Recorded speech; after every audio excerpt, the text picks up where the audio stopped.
A poor neighbourhood of Mauritania's capital, Nouakchott.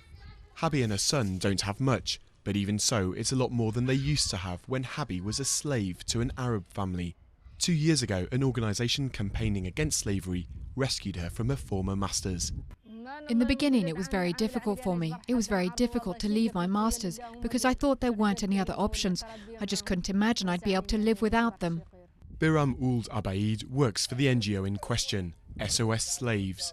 He says it's freed more than 50 slaves over the past 2 years, but that there are thousands more still out there.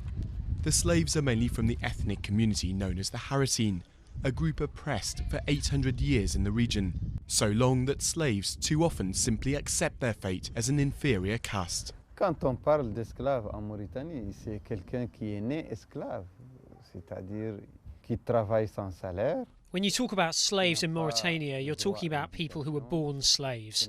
That means who work with no salary, who have no rights with their children, no right to education, and if it's a woman, she must sleep with her masters at their will. Messaoud Ould Boulker is ethnically a Haratine. He's a candidate for the presidential election and has risen to be president of the National Assembly, a first for his community. He's frustrated about the lack of progress.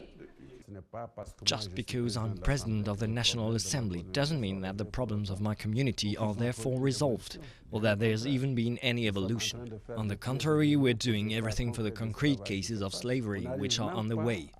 People can't accept the fact that the government is treating these cases as slavery. Slavery was officially outlawed in Mauritania in 1981, but it only became a crime to own slaves in 2007. Theoretically, the offence holds heavy punishment, but in reality, nobody has so far been sentenced. Habi and her son might have been spared from their lives as slaves, but thousands of others haven't yet been so lucky.